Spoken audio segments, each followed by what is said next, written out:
Welcome, welcome. Good afternoon, everyone. Welcome to A Queens Roundtable, episode number 10. My name is Jacqueline Kabah Harrison. I am a confidence, sorry, I am a confidence and success coach. Sorry, all of a sudden I got a tickle in my throat. And I come to you every second and fourth Sunday of the month. And we feature a new or a different entrepreneur each time. And today I have a special guest with us. I am going to let her introduce herself. Hello, my name is Kesha James, and I am from Little Rock, Arkansas. And I recently participated in a collaboration for a book project called Wake Up Winning No Matter What. Wow, that's excellent, excellent, excellent. Now, I'm sorry, guys. I was just sharing it out there. So let me ask you. I know you are affiliated with the book collaboration, but don't you have another business as well that you run simultaneously? Yes, so I'm working on becoming a serial entrepreneur. However, currently I kind of work with a couple of different projects. My pet project is Valen's Pens, where I make custom beadable pens and other beadable objects such as keychains or necklaces or bracelets and some just office supplies and utensils. It was a passion of mine just because I got a kit one day in the mail and I started working with the beads, and I really enjoyed working with the beads. And then of course I had friends asking me, hey, I like that pen, where can I find one? And I told them, well, let me make you one. And so I just started making them for different people, and then I translated that into my current business of Valen's Pens. Okay, excellent. And how long have you been in business? I started putting my pens online sometime last year around, I would say around August. Okay, So roughly about a year and a half. okay, excellent, excellent. I'm always amazed when I come across, creativity, because it really takes a special kind of person, to be creative, to kind of and to think outside of the box, and not only do you create designs, but even starting your business and actually selling online. I mean, that's phenomenal. I really commend you on that. Now, how did it come about for the book collaboration that you're working on? Tell us a little bit more about that. So I one of the things I thought about in 2018 is I'm really a more of a behind the scenes person. So a lot of what I do, I work with a lot of different groups, I volunteer, and I really kind of donate my time to people just because I want to do help folk. I want to help people as much as I can. And so when the book collaboration was first brought to me, it was, hey, this is something that you should consider because you're always out working in the background, and people people want to know or should know all the work and the good work that you're doing. Okay. And so the book collaboration was an opportunity for me to not only talk about some of the things that I do that I may not talk about to other people, but it was also an opportunity for me to share my winning philosophy and why I do the things that I do. Wow. Excellent. Excellent. So you know what? Let's dive into that Okay. because for those of you that may not know, I specifically created this show because I wanted to be able to inspire other African American women entrepreneurs to not give up, right? Because I'm pretty sure you would probably agree with me, as well as some of the other listeners out there would agree that having your own business is not easy, right? And it's Absolutely. a lot of ups and downs. It's a lot of obstacles. sometimes it's like an obstacle course, and some days you're like, oh yeah, I'm gonna do this, I'm gonna do this. This is, I'm motivated. And then other days it's like, what the heck was I thinking? I would just keep taking myself to my 9 to 5 and just call it a day. So the purpose of this is to be able to show you ladies that everybody that this is just a part of the process. For those of us that are committed to entrepreneurship, whether it be, one particular things or like you said, multiple streams of income, that there are ups and downs, but it's how you view it, and it's what you do with it, right? It's what you do with it. And to be able to share some of the different obstacles that we've gone through. So that's what I want to segue us into. If you could just like tell us a little bit more about like who is Kesha, like where were you? Because I don't think you mentioned it before, but I want to know like where you were born. Do you have a lot of brothers and sisters? Like a little bit about how you were raised, and just to kind of give us a picture about or a little bit leading us up to where you are today, this person that we see before us. Well, I am one of five. Okay. I always hesitate when I say that number because my mom has three kids. My dad has four.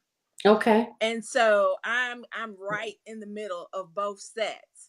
But it's kind of interesting because I was born in Wichita, Kansas, and probably shouldn't admit this, but in 1976, so I'm 42 years old. I'll be 43 this year. Lord says the same. And so when I was born, I was raised by my mom primarily, but I had an older sister for most of my childhood. And then when I was 17, my mom came home and told us that she was going to have another child, and he happened to be my Okay. little brother, which automatically moved me from being the baby for 17 years into being an older sister, which I mean, it was a little frightening at first, but I absolutely enjoy it and love it. But then a couple of years ago, I found out that my dad had two additional kids that I didn't know about. And so Okay. I have another sister and another brother. I've met my sister, and me and her are very close. My younger sister and I, almost as close as me and my older sister, even though we just met several years ago. My youngest brother on my dad's side, I haven't had a chance to actually meet him, but we've met through Facebook. And it's just amazing that when we have our FaceTime chats or when we talk, the different things that have gone on in all of our lives. But with just finding all my brothers and sisters was a blessing to me because automatically it gives me this awesome story to tell. But the fact that now have one older sister, um and two younger brothers and one younger sister just kind of makes me who I am, because I've always been one that's very family oriented. So as much as possible, I try to talk and communicate with my sisters and brothers, as often as I can. I'll admit that I probably don't talk to all of my sisters and brothers as much as I should, but I'm the type of person, I pick up the phone and I'm just I just love all of them, and we Mm-hmm. make one big family. As far as just with my sisters and brothers, I also was raised with a cousin who is older than me, and I kind of feel like he's my big brother Okay. because all through my childhood he was there. And so Okay. while he's my cousin, not my brother, and I kind of talk about this in the book some. I was with him for a lot of my childhood also, and we are super close because he is my big brother in every sense of the word. When I got married and I was trying to figure out who should walk me down the aisle, the first person I thought of was, I want my big brother to do it. And I called him and he flew down and he was right there. And I mean, all through that, when I got married, he was my rock. I leaned on him for everything. And so I just, every time I think of my sisters and brothers, he's not, he's a cousin, but he's also my big brother. So that kind of Okay. makes me who I am, because I have all these different family connections. And why it's a non-traditional family, because I was raised in a home with my mom, my uncle, my grandma, my great grandmother to an Wow. extent, my great grandfather to an extent, and so we had a very multi cultural, just diverse age age kind Generational. of, yeah, it was Mm-hmm. kind of a melting pot as far as ages, because I got to learn from my elders, and also, I had my cousins and my sisters, my sister and my brother to kind of lean on as I was growing up, and then also had my mom and my uncle. So it was, everything we did was team based. Everything we did was, Wow. cohesive, because it was a huge family unit. And I mean, to this day, I still believe that when with my family, it's my husband and my youngest son. My oldest son has since, he's now living on his own in Jonesboro. But everything that I do is family oriented, because when I grew up, everything we did, even though it was a non-traditional family, everything Hmm. we did was family oriented. Right. And that's amazing. I mean, in today's society, usually it's just I'm sorry, hearing a little feedback. I hope that if for those of you out there, if at any time you guys can't hear us or there's any feedback, because sometimes like I'm hearing a little bit of feedback, but doesn't necessarily mean that the viewers hear it. Mhm. So if you guys can't hear or it's muffled or whatever, please let me know. Like Keisha, do you hear that feedback when I'm talking? Just see, now I don't hear it now. It went away. Well, I adjusted the settings on my phone to turn the Oh, volume all the way down, just to see if that would help. oh, okay. Okay. Excellent. Um, so yeah, I think that that's phenomenal because usually, like I know when I was raised, my mom, my dad, me, and my two brothers, and my grandparents were around, but they definitely weren't in the house with us, under one roof. And it definitely they definitely weren't that involved. You know what I mean? It's like Right. what you're describing is I think very very or more and more uncommon. I Right. think kind of back in the day, like the 30s, 40s, 50s, it was more so like that. But as we move into like the 70s, the 80s, 90s, I think that has um, really kind of, I want to say dwindled away. Maybe that's not the best word, but that's what I got for right now, y'all. But y'all know what Yeah. I mean. In terms of, because the old saying, it takes a village to raise a child. Yeah. And that's what you're describing. Makes me think of that, as well as like even on in the community. Like your next door neighbor. Like if you're doing something wrong, and your next door neighbor sees you doing it, you best believe your parents are gonna know you Yeah. know so and I think we've really moved away from a lot of that, but that's I just kind of wanted to elaborate on that a little bit, but I know we could probably do a whole hour just on talking about that. But that is that's so phenomenal. So what I want to ask you now is, I know you kind of spoke a little bit about the book collaboration, but I want to know, like, more specifically, what compelled you to want to participate? Like, I don't want, I know you're not going to give it all away, because they can, if y'all want to know, read her story, you can purchase the book. And also I have to put your link in there too. I don't have Yeah. your link for the book. Oh, So yeah. I'll send it to you. yeah, and then, because you know what I'm going to do at the end, because I'm going to type it into the comments, so Okay. it'll be there when people look at the video, they can see it. But yeah, so elaborate a little bit more on that, if you would, please. So one of the things that, when I was thinking, okay, my wake up winning attitude, what is my philosophy for winning? What is the one thing, or what is something I want to highlight in the book? And so, without giving it all away, I will say the one thing about that I talk about in the book is my involvement in youth football. Okay. And I know that's going to sound extremely strange. However, that was one of the things that, football that really changed my attitude. Football has never been a passion of mine. Okay. I'll admit that. So you're probably wondering, okay, well, how did you get involved with youth football? Yes. Well, my youngest son was diagnosed with ADHD at about 4 years of age. I mean, he's always been a hyperactive child, but it came down to the school called me one day and they told me, okay, you're gonna have to go and get him evaluated, or he can't return to school. Wow. And so I took him, we got him evaluated, and they told me that, this was his diagnosis. And then, of course, they give you all these choices. And if you've ever had a child diagnosed with ADHD, it's one of those where you're first in shock, and then it's, what do I do? And then it's, oh, there's so many medications and everything. Well, one of the things that we were offered was medication, of course, and then we were offered therapy and Mhm. everything. But one of the things that I noticed about my son is he was very athletic. He really enjoyed outdoor sports. He really enjoyed doing things outside. And so rather than get kind of depressed about the whole evaluation, I took him to football practice, talked to dad, and was like, At 4? so at 4, yeah, Wow. talked to Okay. dad and was like, hey, so what do you think about letting him play football? Dad's huge. He loves football, has always loved football. So he Okay. was kind of shocked that I even suggested it, because he knows how much I'm just not a football fan. I don't know Yeah. anything about it.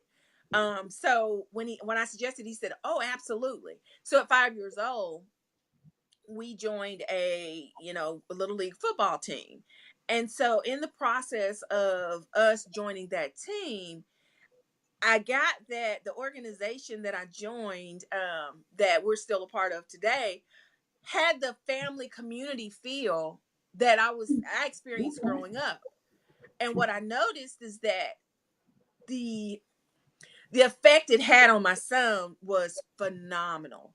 All of Really? a sudden, yes, all of a sudden, I could go to practice, and the child that I had that was running around and jumping off stuff and everywhere, he would Wow. get and get so focused. That He is, would. you know what? That is amazing. That's amazing because my son is 7. Well, he'll be 8 in a couple of weeks. And like when I take him to karate class, they call him the little jumping bean because he's like all over the place. Mhm. So, I'm sure that a lot of us out there listening that are mothers are like, wow, let me, even if it's not for their children, maybe for their grandchildren. So Yes. this is so interesting. Okay, go ahead. I'm sorry. Well, it's okay. It's fine. No, I say find something that they enjoy, Okay. because like I said, he was diagnosed at 4, but we didn't start football until about 5, and we're still doing football today because there was a spark that just ignited within him. He could be focused, and I Okay. noticed that, how can a child who, I can ask him to do something, he walks out the room, comes back and says, I don't know what you asked me to do, or what did you say, can learn a football play, Yeah. can throw the ball, At 5. can learn different positions, can run for a touchdown. I it just I watched him, and as I saw how it really helped him, as I Mhm. said, the community of the football team really embraced me. They kind of Okay. laughed at me, and they still do to a point, because I know nothing about football. I've learned a lot, You still don't? but Oh, okay. I'm learning. I'm still learning. Okay. But there's still a lot I don't know, but there's a lot I know now, because they helped me. They sat down with me. So while my Okay. son was out there learning the game, I was in the bleachers learning the game. And Okay. then they got me involved with other parts of the organization, because I didn't know a lot about football. And so it was easier for me to try to get involved with maybe some administrative tasks that they need, maybe Mhm. helping in concession, and just doing other things that the team needed. And that kind of brought about the whole community family aspects, because with my son, I went from at 5, I just want to hold him and keep him close to me because I was so protective, because he was always doing something, to dropping him off at the field, knowing that his coaches, the team moms, the referees, everybody who came in contact with him was looking after him in his best interest. And Okay. so mom got a chance to actually start to think about some things. What do I want to do? What makes me happy? What are some things that I can kind of work on and get involved with? And it also helped me to find a whole new group of brothers and sisters that gave my son that team atmosphere. I At one point I would be afraid to let him go spend the night at anybody's house. Now he's got this whole family where if I have to go out of town for business, coach so Okay. and so can come pick him up, or or team mom, or Aunt Angela, Aunt Nikki, Yeah. Aunt Kendra can come grab That's him and that's make phenomenal. Now, his. let me interrupt you just for a second. How old is your son now? He's 12. He's 12. Okay, he's been playing all this time. Yes, and Wow. as I spoke before, just watching him with football, it translated into basketball and then Okay. baseball. And so what I've learned is he's very sports minded. He loves sports. And so getting him in active in all of these various sports keeps his mind going. And Okay. that gives him what he needs to focus on school. I was gonna say, so how are his grades, sir? How does grades look? I mean, Okay, so the grades he's currently in pre-AP math, and he is doing very well. I mean, his grades have really come up and improved since we excellent. started this process, because what I did was I did take in addition to the sports, I have been working with a therapist with him for a number of years. And Okay. what we discovered is, okay, how is it that he learns the playbook, but then he's still having issues at school? So we Mm-hmm. made school a playbook. And so I Mm-hmm. made his binder that he uses for school similar to what he would look at football play wise. It's organized, Wow. similar. That We is talk about not talking is the same as in the huddle and you get ready for wow. the snap. And so I've learned like little bits and pieces of football to translate into That's, him. And that's amazing. that Um, has helped him so much with but all of his you schoolwork. know what? I mean, just like off the top of my head, that's probably sellable. Because you know how many, and Yes. especially with African American boys, and I know that those of you out there that, especially the ones that are educators, social work, I'm a social worker, even with your own children, your own grandchildren, this is real. This is like real talk. And especially now in the age of everything is give them a pill, and then they kind of put your back up against the wall because they give you that hard conversation, which is, well, if you don't medicate him, then he can't come back here. You know what I'm saying? And it's just like this is a creative way because I'm thinking about that like in reference to my son. Now he remembers like when it comes to learning a new video game or something he's interested in, he gets it just like that. And I think it really boils down to the fact that it's something that they're interested in. Thus, they are focused. They're paying attention. They're taking it all in. You know, Absolutely. and just that regular classroom doesn't necessarily cater to everybody. You know? Right. And I mean, and that's one of the things Yeah. that they, my team often, they'll laugh at me and call me a helicopter parent. And Okay. I tell them, I wear it with a badge of honor, because I know that, there was a time when I had to be more proactive as far as my son, to figure out what worked for him. And as he's getting older, I'm not as protective, but when he was younger, Hmm. he was my study, he was my university, he was what I studied day in and day out, because Okay. my frame of thought was, I need to know what I can do to help him succeed. Because if you don't, I mean, as a Mhm. parent, if you're not involved when your child is having issues, then they get swept under the carpet. That child just gets left behind and Yep. nobody's paying attention. Yep. I have the reputation at his school, and I would wager to say at every school that he's been to, they know they can call me. Yep. They They call, know who you are. I will answer the phone. They know. If you need a chaperone for a school event, or if you need someone to come sit in the classroom, and I don't have to do that as much now as I Mhm. used to, I was available and I made myself available. And at certain times it wasn't something that helped my career at times, but it was Mhm. something that I needed to do, Right. because I knew this was temporary. Yep. You do it early with your Yep. with your child. Yeah, And like you say, you don't want it to snowball. You don't want them exactly. to, because if they're not paying attention or they're not focusing or not able to focus, then they miss stuff. Then they're not prepared for the next grade, and then Absolutely. like you said, you want to start early. And Um, it is easier to work with a child when they're yeah, at the age of 5, 6, 7, and 8, than it is when they start to get to be a teenager. Right. Now that he's 12, there are things that I'll get frustrated and I'll say to him, and he may get just as frustrated with me, but he went from not being able to articulate his feelings to, if I say something to him now, sometimes he'll come to me and he'll say, Mom, are you frustrated with me or are you mad at me? He knows the difference between those emotions. Mm-hmm. And I mean, we spent a lot of time just working on those things because I knew these were things he needed to know. He needed Right. to know how to communicate, because with a child who's as hyper or has a tendency to be as hyper, he has to be able to communicate with his teachers as well as I Mm-hmm. communicate with his teachers to tell them what's going on. Otherwise, he's just labeled the angry black kid in class and he's Mm-hmm. sitting in the hallway. He's Right. being suspended. He's not learning. And so it has all helped me to keep him in that learning environment. And as I Mm-hmm. said, he's doing so much better academically since then, Okay. because the only reason he had a couple of D's and F's on his report cards between like second, third, and fourth grade, but that's because he spent most of those years in a hallway at home, not at school. Okay. No makeup work, Okay. because he came up with the term, your teacher needs a break.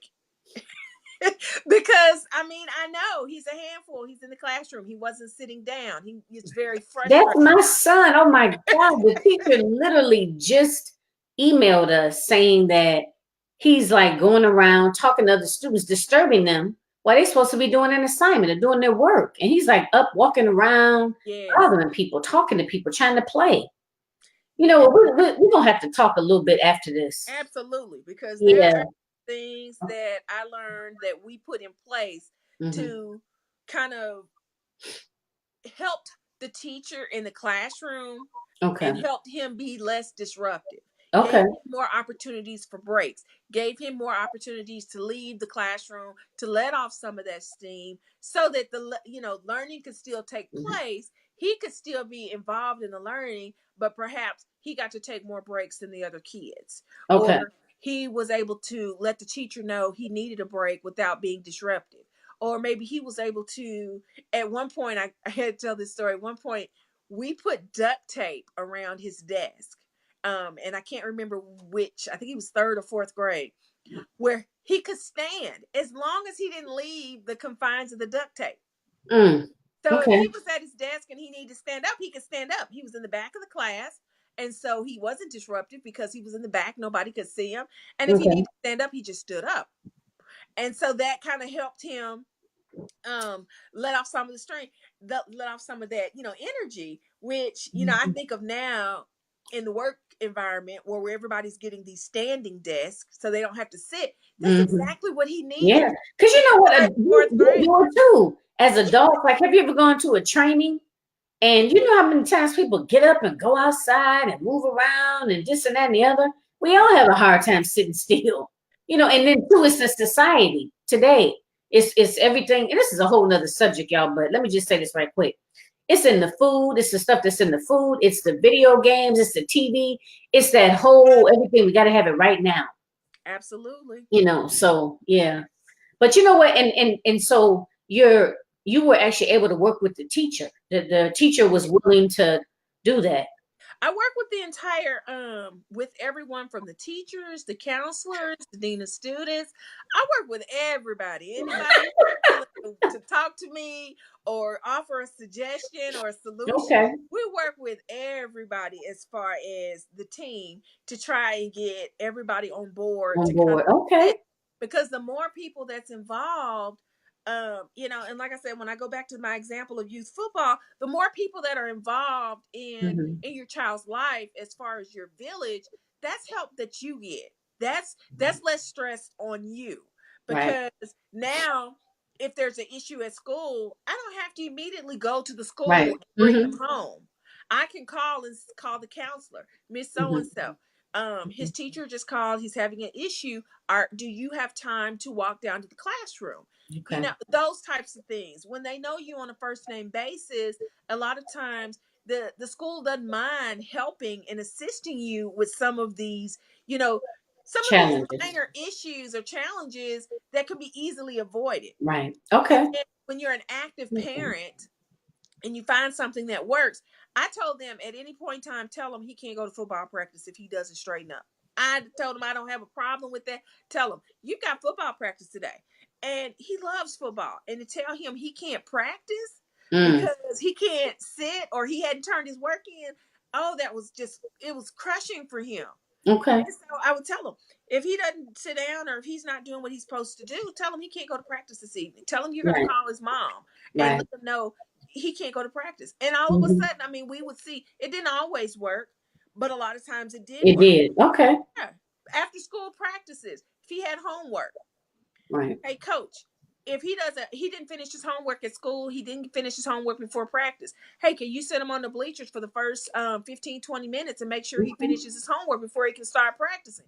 And to have him out there suited in his Yeah. cleats and Ooh, his practice I pants, love it. and he's got a book in his hand. Mm, I Oh, love it. oh my gosh, that made such And a difference for him. what state are you in again? I'm in Arkansas. Arkansas. Okay. You know what? Just out of curiosity, um, in his classes, like when he was in like second, third, fourth grade, like how many other kids were in the class with him? There were anywhere from 15 to 20. Mm. I wonder why the classrooms are so small. Like I think at my son's school, they got at least 25 kids in that class, at least. Well, we started out in Little Rock School District when he was 5, and those Okay. class sizes were a little bigger. And Okay. so then I moved him over into a charter school when he was in Okay. first grade through fourth grade. Those classes Okay. were much smaller and more Okay. equipped to kind of handle him. But then we went back to the Little Rock School District when he Mm. was in fifth grade because I knew once he went to middle school, he needed to be able to, go back into, Right. Hmm. Little Rock School District because Okay. they didn't have the Okay. classes for him at that time. Okay. So when he went back to middle school, of course, middle school classes where he is are smaller. And so, because depending on the classes that he's in much smaller classes. We Okay. discovered right after he started middle school that he's really gifted at learning robotics of all things. I sent him to a robotics camp and he's been 2 years in a row. And now he's doing coding and Ooh. he's working on video games and Oh my God. That and is we got to that wonderful. when we got to that middle school, that's one of the programs they have is a STEM program. And so he's been in the STEM program since he's got to middle school. And it's a self-paced learning class. Okay. And I communicate with his teacher regularly. And so far he's doing well in it. And Good. so you wouldn't have been able to convince me at 5 or 6 years old that he would be able to do anything self-paced and be able to continue learning. But Mm. here we are, he's in the seventh grade now and he's doing self-paced classes and he can keep up with his work. But it goes back to that whole translation that we learned about trying to make his school more like a playbook. Okay. Playbooks he gets. School he did not. So you make school more of a playbook because that's something that interests him. And now all of a sudden he gets school. Yeah. Wow. I love that. Definitely. We're going to talk a little bit more afterwards. If you don't mind about that. Oh no, absolutely. So you know what? Now back on entrepreneurship, you said you've been in business now. Did you say 2 years? About a year and a half, yes. Okay, about a year and a half. So share with us what has been your biggest obstacle or your biggest challenge, whether it be, I mean, in reference to you as it pertains to just life in general and or your big business and how you overcame it or how you handled it or effectively dealt with it so it didn't make you give up. Well, I would say the biggest challenge with entrepreneurship is going to be getting started. Okay. When you start getting started, everybody's not going to see your vision. As I stated, I have my hands in a lot of different projects, a lot of different things. And one of the things that, I started as a hobby and I turned it into my business is carving out that time to do what you want to do for yourself. Okay. I'm one, if I get a work assignment, I immediately jump on it. If I get something with, youth football or something, I immediately try to jump into it, and I'm trying to make sure I get those projects done. But when it comes to my business, sometimes I find myself falling in the category of if I have time, oh, if I'm not too tired, oh, if I'm working on it, and I don't give it the energy I need to in order to truly build that business. Um, and that's one of my biggest challenges is this is a business that I created from a passion that I have, and Mhm. it really it's soothing for me. It's kind of my own little thing that's 100% Keisha. When I make my pens and my beatables and my projects, I do that because that's something I enjoy doing. Well, as an entrepreneur, one of the things that I face is sometimes I just let myself say, I'll say, okay, well, I'm tired. I don't feel like working on pens today. Well, it's my business. I should be giving as much energy towards my personal business as I do for my work, but I don't always do that. And so as an entrepreneur, one of the things that, I'm really refocusing in on 2019 is providing those same energies for what I do for Mhm. others as far as what I do for myself. Because, one of the things I hear over and over is you have to value yourself in other for others to value yourself. Mhm. And a lot of times I do a lot and I give a lot, and then I'm left with this feeling of, oh, why am I not receiving all of this in return? Well, Mhm. I'm not giving it back to myself in return. So how can I expect others to give that back to me in return? And Mhm. so once I identified that, and I will say it wasn't always me that came up with this idea, and it wasn't always me that told myself this is what you're doing. I have a really good network of friends and family that support me in my businesses and my entrepreneur activities, and they're always telling me, why are you not giving yourself the same energy for your personal stuff that you're giving yourself for your business? And so it takes you aback when you hear that. But as a woman in business, you're always going to have things that are going to affect what you can Mhm. do, when you can do it, how you can do it. I mean, your family, Yeah. your kids, your parents, your work, anything that you're doing, it's always going to be something that's going to be a little bit of a challenge for you, but you have Definitely. to make time for yourself. You So do. how do you, so what have you, so that was something that you noticed, you became aware of it.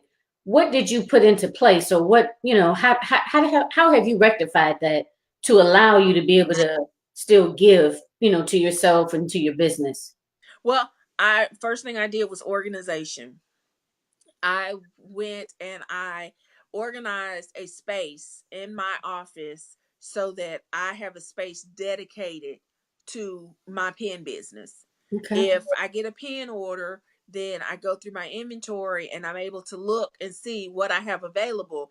And I try to lay all of those products out so that it's easy for me to go in and fulfill the order as far as concept, building, packaging, shipping, and getting it in the mail, trying to get all that to all streamlined so it makes it easier for you to get things done. And they say it all the time about, chaos brings chaos, organization brings organization. Well, it's so true, because if I walk into my office and everything's nice and organized and I can just sit down and pull everything together that I need, then yeah, I can get an order shipped off within less than 2-3 hours. But if I Okay. go in and everything's in chaos, it's like, Right. oh, where do I begin? And I get frustrated. And Okay. so that takes time too. That really takes time too, because you have to stay focused enough to keep your stuff organized so that you can get those things done. Okay. So organization. And I think Miss Kiki, I believe she joined us. How you doing, Miss Kiki? Thank you for joining us this Sunday afternoon. So organization Yes. is getting yourself organized so that when you come in, like creating a designated space for you Yes. to work in and keeping it organized, keeping that space itself organized so that when you do go in there, it's not, you don't have to spend as much time focusing on, well, where do I start and getting stuff in order. It's a matter of going in and being able to start creating or Absolutely. flowing. And making sure that your sites, your websites and everything are organized also. Okay. Periodically I'll post things on Etsy, or I'll post things on eBay, because I have a store in both Mhm. of those locations. And so I'll put things in those platforms. And so if I get something in eBay, and it gives me a, like a little notification saying, okay, your pen sold on eBay, then it's immediately go in there. I know what to do because I have all my stuff stored, as far as go to eBay, pick up the sale, print the shipping Okay. labels, put it in the package and send it off, so that I make sure that all of that is taken care of also. And just having those different pieces organized also help you. Okay. So it's more than just, the organization that you have as far as your office. You have to have, Mhm. kind of your mind Yeah. organized and focused on what you're trying to do. Yeah. And you're right in terms of having all of those systems lined up. You know Yes. what I mean? So that way, once you get the order, you're not in like stress mode. Oh my God. Oh, how am I going? You know what I mean? Like Right. you got stuff laid out. So organization and structure. Absolutely. Any other tidbits you want to add to that you have found helpful and useful? Well, yeah. You got to put yourself out there. That's a Okay. lot to do. You can't be afraid. A lot of times when I probably created pins for about 6 to 9 months, and a lot of people really didn't know that's what I was doing. They would see me with the different pens and writing, but I was hesitant about putting myself out there. And Mhm. so once you put yourself out there, Mhm. it opens the door Yeah. for, More negativity, opportunities. for, well, yeah, it opens Yeah. lots of opportunities, but you also face challenges, negativity, people, giving Okay. you all types of feedback, as far as, do you really want to do this with your time? Are you really prepared to do this? Isn't it expensive? You get all these just Right. questions. And as a woman in business, one of the things you have to remember is, well, yeah, you do have those challenges, but if you let those things mount up and negatively impact you, you're never going to do all the things you want to do. You really have to start working towards the positive, overcoming those challenges.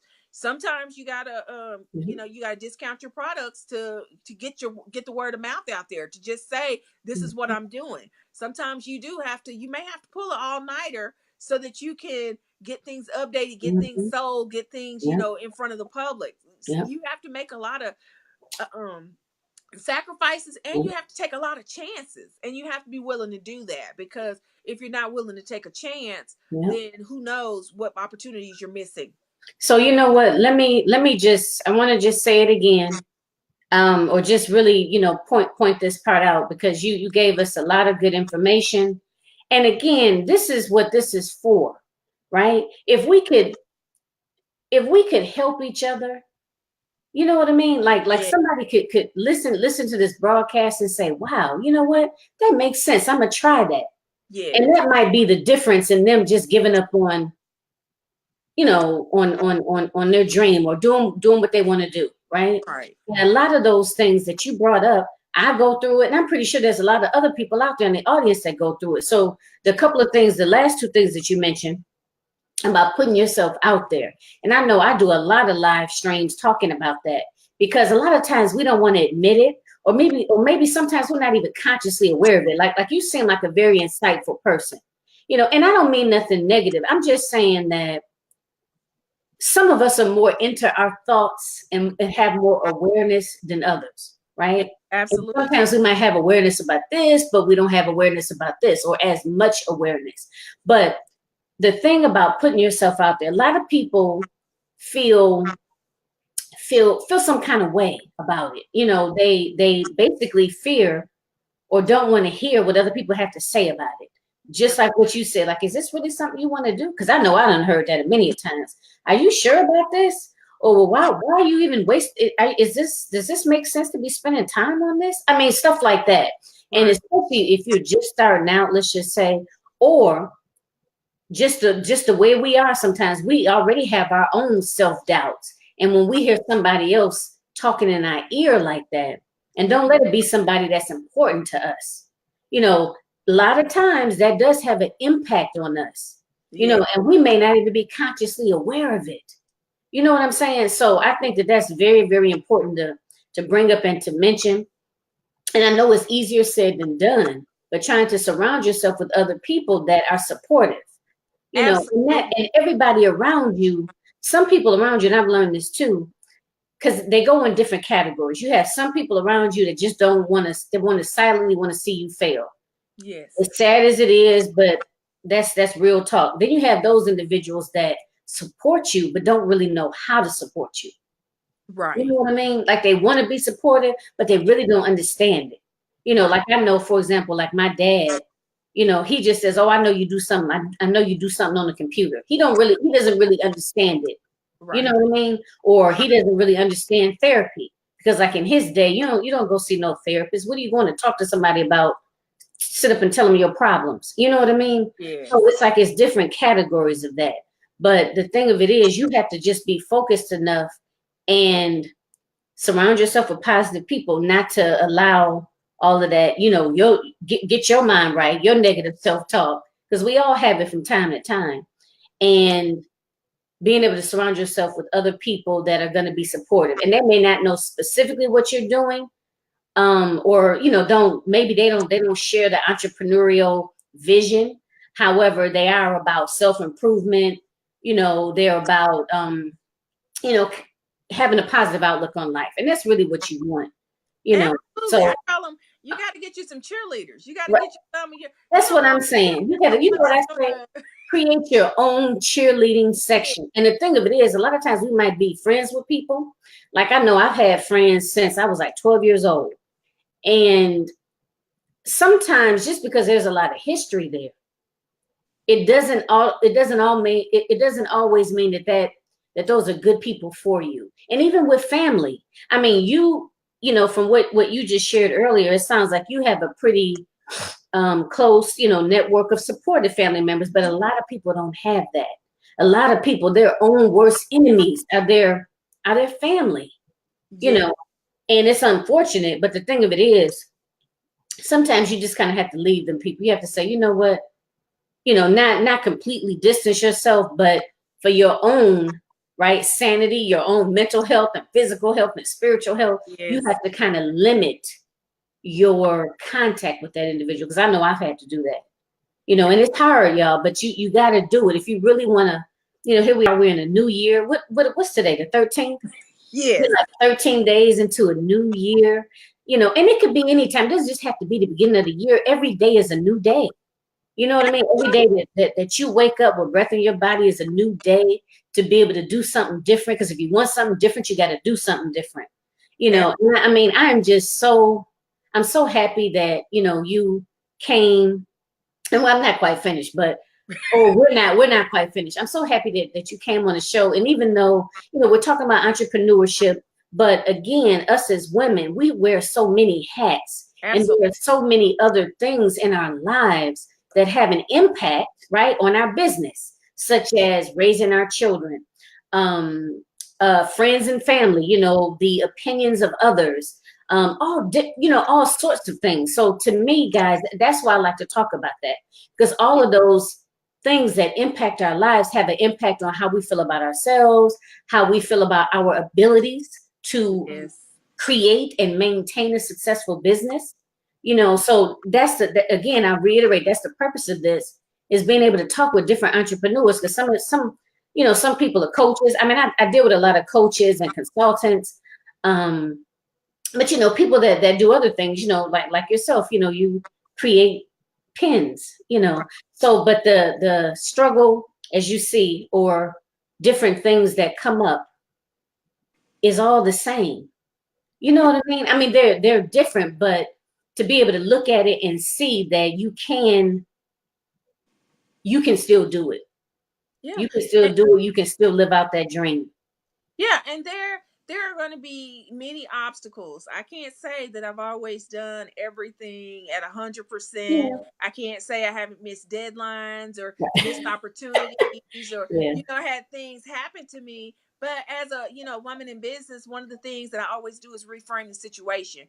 Just from the work that I've done just assisting with my son and watching how he's come, where he's come from, and how well he's doing now.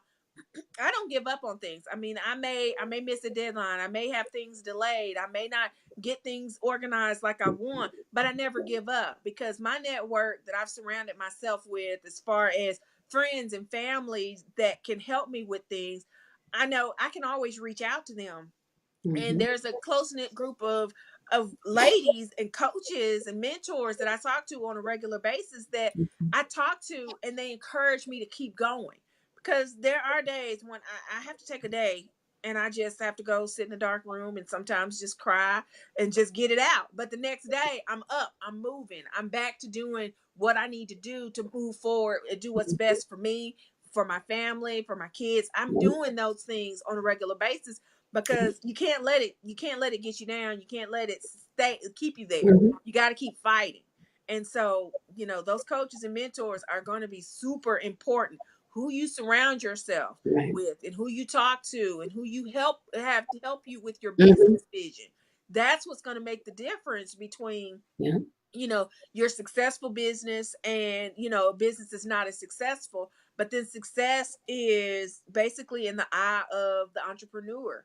How you view your business as a success is, it may not be you want a multi-million dollar company. It may be you want additional stream of income. You want something that brings you joy. You want something that releases joy to other people.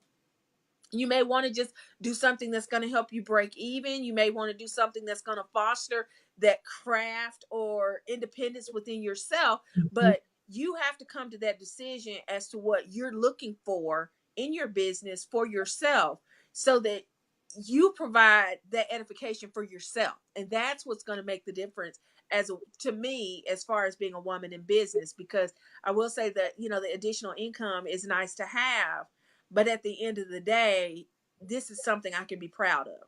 This is Okay. something that I've put my mark on the world for. This is Yep. something that I'm using to release joy into the universe. Yep. I love that. Now let me ask this. What would you say, or what advice would you give to either a younger version of yourself, or maybe another young woman, maybe 18, 19 years old, that's just starting out? Eliminate the negative.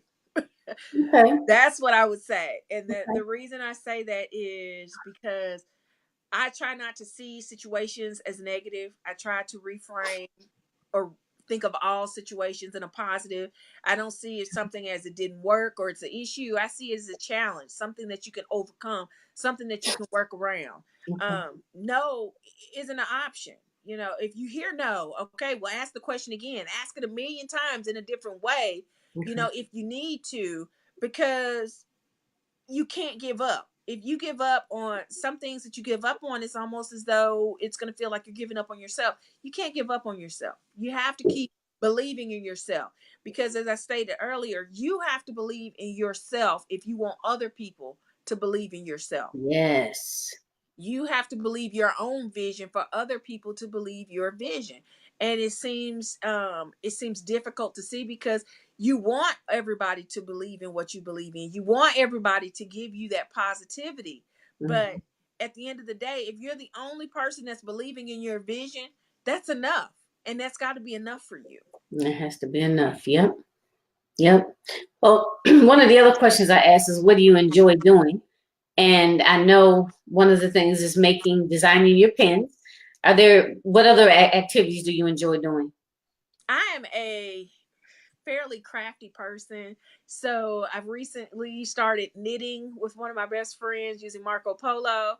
And so I do enjoy knitting. Um, knitting is not nearly as a good project as well as my pens are.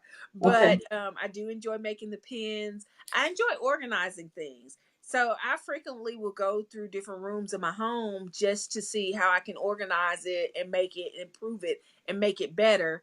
And then just reading books, watching a good movie, having game night with friends and family, doing things that promote togetherness or cohesiveness or that team atmosphere. I just really enjoy doing those things, just being together as a family and as a team or unit, or families, extended families. I love enjoying those things. And like I said, probably one of my favorite things to do is enjoying a movie. But most of the time, if I'm not at a theater, if I'm watching a movie at home, I'm crafting while I'm watching the movie. Okay. Okay. So I want to acknowledge Miss Kiki's comment. She said, especially the basic fundamentals of effectively running a solid business around organization. And because, that was something that you talked Yeah, about earlier, the importance of that, like getting things structured, having things put in place. And, and if an event that you're just starting out, it takes time. It's not something that's going to happen overnight, but keep working at it to get it structured and to get it organized. And that will definitely pay off. absolutely. Now, the next piece is to talk about if you have any offers right now or any specials. I know we said I was going to put in the comments about the book. You guys want to purchase the book, Wake Up Winning. Mhm. I'm going to put that in there. And is there any particular website? Well, I think I have. Well, I put your Instagram handles on there. Is Yes. there a particular website you want me to send them to? I mean, like, give it to me. I'm going to type it in now in the comments. Okay. It is. Oh, it's still really really long. Oh, it is? Yes, and I can send it to you because I'm still Okay. using the. It's the Kesha. It's the Kesha Mm-hmm. dot wakeupwinningbook.com. Okay, right. Wake Up Winning Book. Yeah. Let me just make sure I got it right. Kesha, Kesha, Kesha dot Yeah. wakeupwinningbook.com. Okay. And I went ahead and pasted it under the chat for today on Facebook. Okay. Yes. Good. And then the other one is my Facebook page for Valen's Pens. Okay. Yes. So that's on Facebook. And that's probably the best place. I'm still working on really getting into Instagram. But Instagram, you can also go to Valen's Pens as well. So let me see. And It's that facebook.com and then it's backslash, right? Let's get yes. that. And then I'm sorry, what is it called? Valen's Pens. The THE? No, just Valen's Pens. Oh, V. Spell it for me. VALENS